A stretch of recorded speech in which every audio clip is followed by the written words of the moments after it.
Start. Hello, class. I'll be taking you for screenwriting as well. And this course is the Screenwriter Naft303 Week 1. And for today, we'll be doing dialogue. But before then, I want us to go through the course outline. The aim of this discussion is to help us write better dialogue in our screenplays. We are supposed to come up with 5-minute dialogue projects we are supposed to come up with a 5-minute dialogue project. And it's going to happen between two contrasting characters, and also a 7-minute film, all of which will need some dialogue. The course in general is a hands-on approach to writing for film and television in different genres and formats, as well as laying emphasis on specific elements and tools of writing. The course will be delivered by lectures, video clips, and writing assignments. Students should be enabled to write effective dialogue as well as short screenplays in various genres. So today, week 1, we'll be doing dialogue. And the assignments will follow when we finish. Then in week 2, we'll talk about short film ideas and types. In week 3, we'll do formats for writing series, serials, detective stories, soaps, and sitcoms. Then in week 4, we'll do introduction to adaptation for the screen. In week 5, we'll do subtext, how to enhance emotions, tools of suspense, surprise, and symbolism. In week 6, we'll do beat, scene sequence, and act analysis. And then in week 7 and 8, we'll do screenplay writing. Then 9 and 10, we'll do the practical workshop. So today, we are going to be talking about dialogue. What is dialogue?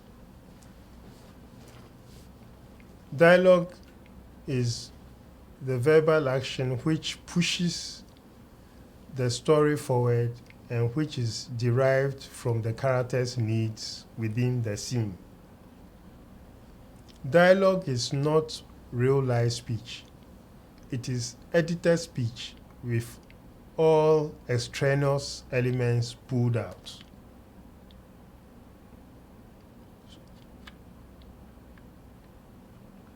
Now, when we talk about dialogue, we expect that dialogue should be lean. We should avoid long speeches. We should use 1 or 2 lines at a time, very few exceptions.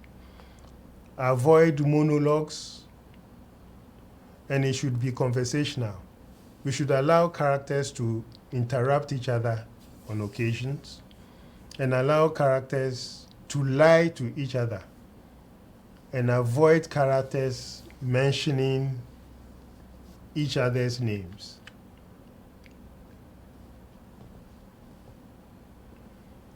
When it comes to what to look out for when 2 people are talking or when there's a conversation, we tend to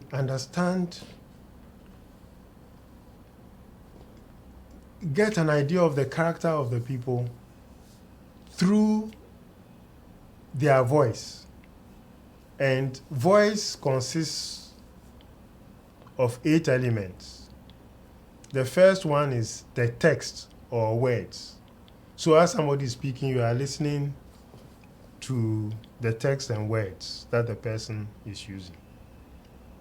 And the second one is, the second element of voice will be the subtext or the meaning of the words. Then the third element will be the grammar and syntax of the words that the person is using. And then the fourth one is the vocabulary. And the fifth is the accent and original or foreign influences. And the sixth is the slang. Then professional jargon and speaking style, including rhythm and sentence length. You take all these into account. Now we are going to go through each of them one by one. When we say the text or words, these are the words that are actually seen on the page. So those are the words. Any group of words you see on a page in the screenplay become the text or the words. The subtext, this is what is under the text. After you've read the text, which is the surface, what is the text actually saying? What is between the lines? The emotional content of the words. What is really meant? The character not only has an outside goal, but some inner need. The goal is the text of the story, and the need may be thought of as the subtext of the story or emotional through line. It is derived from the character's underlying need or drive in the scene. Imagine you asking me, "Oh, Mr. Nyakun, is everything okay? Are you well? Do you understand what I mean?" Then I say, "I'm fine. I'm fine." The words are positive, aren't they? But if you listen to the voice that said the text, the words, the underlying meaning means that I'm actually not fine or okay. Then what you look out for again is the grammar and syntax, which means the whole system and structure of a language, the arrangement of words and phrases to create well-formed sentences. So probably because I speak well-formed sentences, my background would be that probably I was in a good school, or I lived with probably a white man, a British man, as a houseboy, or I got some knowledge from somewhere, and that characterizes me. So my grammar and syntax is very important, or for any character. Then vocabulary, the body of words known to the individual. Some individuals will have a repertoire of 10,000 words, 100,000 words that they can pick from.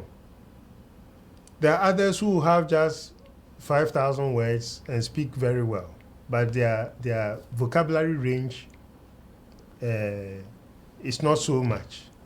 It's not so deep. So that also characterizes someone. Then the accent and original or foreign influences. A particular way of pronouncing words associated with a country, area, or social class. That's accent. That gives you the accent, original, or foreign influences. I have a friend in South Africa who pronounces money as we pronounce it here, money. There's a kind of stretch,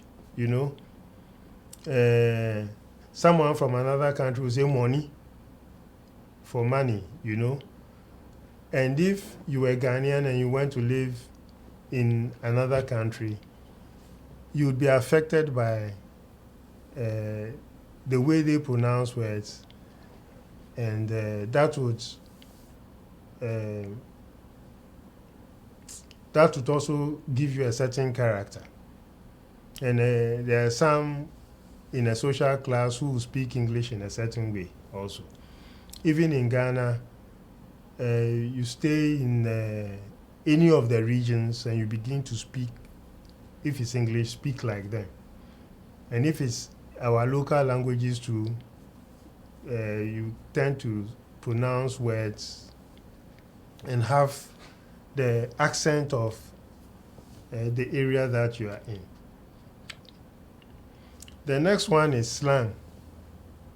Lots of people misinterpret this word. They think slang means speaking with that foreign accent like an American and things. No, that's not what slang is.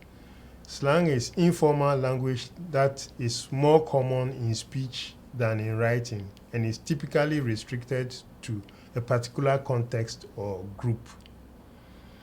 So that in Naft3, we can have our own slang. Like you are sitting in a bus going somewhere and you want to tell your friends to look at a handsome guy passing by. You, instead of saying, Charlie, look at that handsome guy, you know, you say, Charlie, pan right, or pan left. You understand? And probably if you are not in a film school, you will not know that we are talking about panning, like we pan a picture, or we pan a camera, you know. So slang is something informal that exists among, I'm sure that amongst you, your friends, you have certain words and terms that you use that belong to only you. Then there's also the professional jargon. When, of course, I talk about a pan and a tilt and things like that, and I use them in my language, because I'm a filmmaker, I'm infusing professional jargon into my speech, and based on that, somebody will say, with the words that he picks when he's speaking, or his choice of words, he sounds like he has some background in film, or something like that. Then there's also the speaking style, including rhythm and sentence length, a manner of speaking characteristic to a particular person. Everybody has their own timbre, you know, and therefore, if I stood outside and you were inside and you heard my voice, everybody would know this voice belongs to Mr. Nyakon because it's characteristic to my person, my kind of timbre. So now, what are the functions of dialogue? Dialogue is used to identify fictional location and characters. So, for example, I'm walking through town and I see someone I hadn't seen for a long time. Hey, Kofi Mensah, are you in Accra? Then Kofi will say, oh, yes, I was transferred from Kumasi 2 weeks ago. You see, and straight away we begin, the conversation will lead us to understanding, giving us new information about where we are and the characters. So, an interchange can tell us who a person is, where he or she is, who he or she is going, and then what he or her partner does. You know, the conversation can lead to any information being given. Then secondly, the communication of narrative causality. The ulterior motive of much of film dialogue is to communicate why and how and what next to the viewer. So why somebody does something, what somebody plans to do. I plan to go home at 12 o'clock and all that. Then the enactment of plot-turning events. Sometimes a verbal statement, a speech, can itself be a major turning point in a plot. A soldier may be given a mission. You are to go to Volta region to stop people from entering with COVID. Things like that. Then dialogue is also, it gives necessary information or exposition. That's my cat, Osei told Mansa. She's been missing for days. Her name is Tiger. So dialogue also reveals character. Say one thing and then do the other. Or show, for example, I can say, show the guy around the house, said Mr. Mansa. And then afterwards, I whisper to you, feed him to the crocodiles. So I cheerfully tell the guy to show the guy around the house, and then I tell him to feed him to the crocodiles. Then providing realistic verbal wallpaper. For example, when there is ambience of children playing in the background, that's a very natural ambience. So that's what dialogue does. And it also guides the viewer. Filmmakers accomplish this by using dialogue to control pacing or atmosphere. My God, it is moving towards you. Duck! Run! Dialogue takes over the functions of background music. You know that same information can be given with du-dun, du-dun, you know. But in this case, you can say it, and then it takes over that music. Then the insertion of thematic messages, putting thematic or moral messages in the mouths of their characters, allows filmmakers to talk to the audience.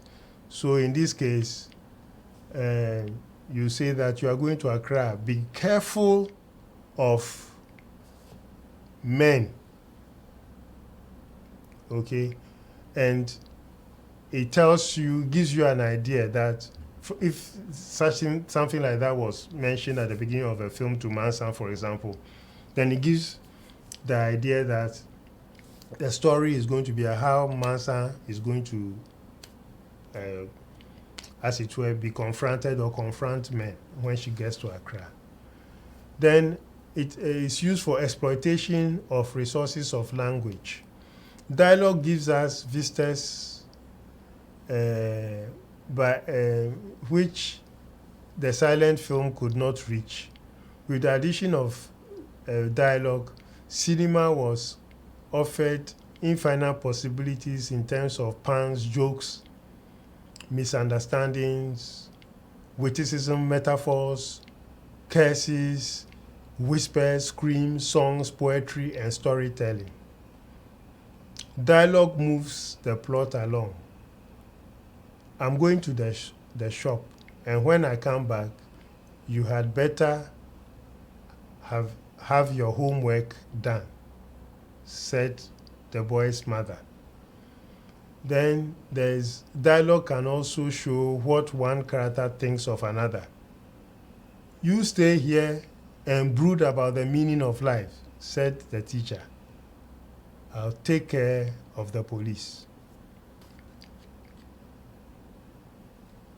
Dialogue can reveal conflict and build tension. You've got the smarts to get into medical school, said Daddy. But I've always wanted to be a teacher, said Esi. Nonsense, said Dad. You change your mind. Then dialogue can show how someone feels. What's the matter with you? Asked Mary. I've never known you to snap like that. So what? Who cares? Said Rita. You haven't even called to see how my sister is doing. Now, there are some dialogue which should be avoided. And there are quite a few. Dialogue that is on the nose or head on. Dialogue that is too choppy. Dialogue that is repetitious. Dialogue that is too long. Dialogue that is too similar, too stilted, too preachy, too introspective, too inconsistent, and too unbelievable. So when we talk about head on or on the nose, this is an example. Ama enters the room and Kwadwo smiles.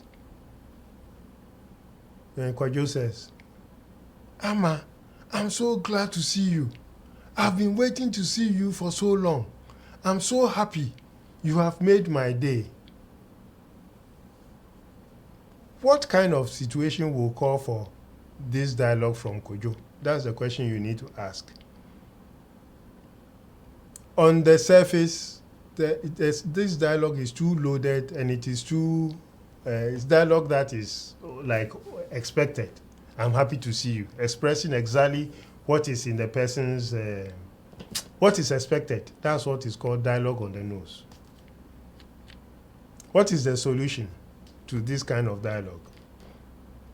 How do we correct it? When Ama, who you haven't seen for a long time, enters, it's just a matter of showing an expression of shock.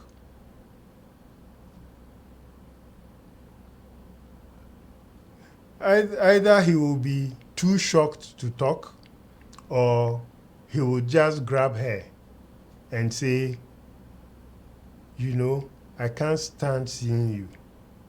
So instead of I love you, you say something else, but whose subtext actually means I love you. And we don't express it in so many words. Now, the next bad dialogue is choppy dialogue. So, opening the fridge and seeing nothing, Kofi says, I'm hungry. Then Ama, who is sitting there, says, me too. Then Kofi says, let's go out and eat. Then Ama says, okay. Then Kofi says, is Naft303 cafeteria okay? Then Ama says, yes, it's okay. That's choppy. It's like table tennis dialogue. You understand? So how would you do this? So when the guy opens the fridge, he says, hey, there's nothing in here. Want to go out? Then Ama will say, I'm famished. Then Kofi will say, how does Bush Canteen sound? Of course, Bush Canteen is a big place, you know. And then Ama will say, wow, like chicken soup in heaven. So they race down the stairs. Then dialogue to be avoided again is repetitious dialogue. Yeah, I will say, had such a good time on the trip. It was one of the best trips I ever had. Then Kwadwo will reply, I'm glad you enjoyed the trip. Then I'll say, it was so good to be away. It was a terrific trip. So it's too repetitious. It sounds boring in the ears, to the ears, doesn't it? So what would you do? What's the solution to this? For example, Kwadwo says, you must have had some time. I never saw you so relaxed. Then I'll just say, it was wonderful. I'm so sorry it's over. Then, some dialogue is too long. For example, this one. You did not get the position because you are a woman. Not for any other reason. If you were a man, you would have been hired on the spot. Don't let them do that to you. Go back and fight for what you believe in. They wouldn't get away with that on me. I can assure you of that. I remember when I was growing up, my mother always told me to look out for sexes. You've got to stand up and let them know. You are not going to take that kind of treatment. Obviously, this is one long speech. So, if even this speech were to be used, how would you go about it? Okay, either you shorten the monologue or you intersperse it with reactions and business. You intersperse it with reactions and business so that, for example, the person is making a cup of tea, there will be pauses to pour the tea and then talk. You walk to the door and then say something, walk to the person she is talking to and tell her something, you know. So there's business in between, you know, with reactions. And that stops it from being boring at a point. Then dialogue that is too similar. This is almost like repetitious, but this one is dialogue that is too similar. One says, hey, did you bet on the car race? Then the other guy says, yeah, I did. Did you? Then the first guy says, yeah, did you win? Then the third one, nah, not when I needed it most. So dialogue is very, very similar. And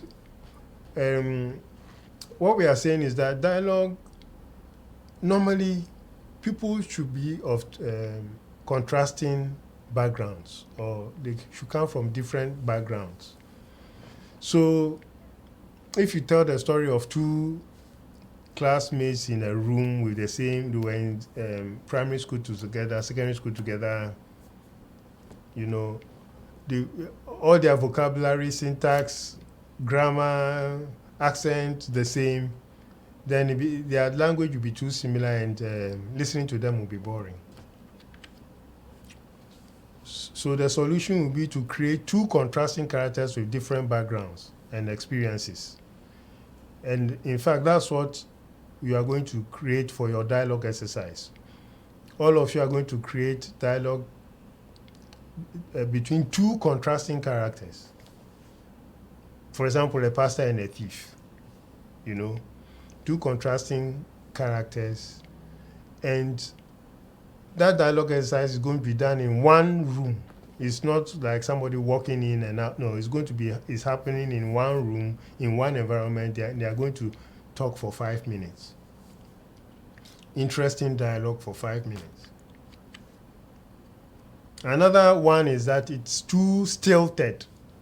Dialogue can be too stilted. Stilted means it sounds like from a history book or a poem or a newspaper, a grammar text, and not from a person. So you hear in a script somebody saying, it is my responsibility to provide you with my interpretation of the event. You are the only person that might accept the perspective. You must hear me out. You know? It sounds like a lawyer speaking or something. In that case, that's okay. You understand? But if it's ordinary conversation, then this will be out of place. It's too stilted. It will sound like it's taken from a textbook. All the person needed to do up there, the solution was to say, just listen to me. Now, dialogue can also be preachy. Even when we go to church and the pastor becomes too preachy, don't do this, don't do that, don't do this, it becomes boring. A pastor is supposed to couch a story, you know, out of life. And based on that, we learn. Then he has preached. Okay, so when we say too preachy, this is what we mean. Do you see what happens when convicts run free? They belong to jail, or they threaten the very fiber of society. This sort of thing will never happen if we have stronger lawmakers and laws. You know? Very similar to the stilted language. But this one, It's telling us what, expressing morals, what can be done and all that. So what's the solution to this one? It's just simply by saying the bastard can be locked away, or the bastard should be locked away. Now, dialogue can also be too inconsistent.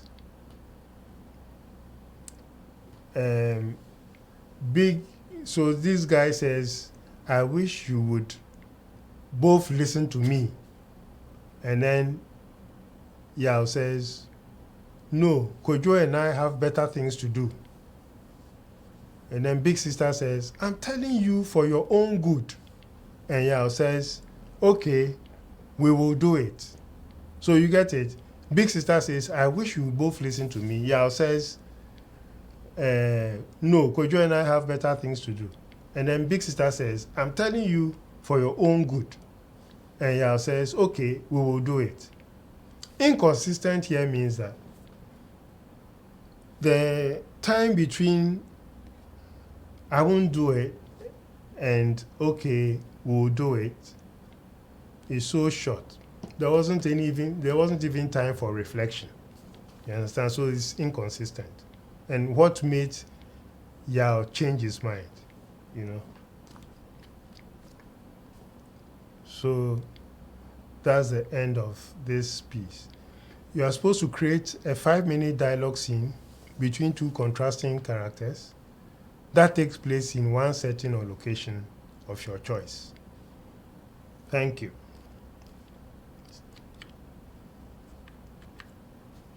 Okay, finished.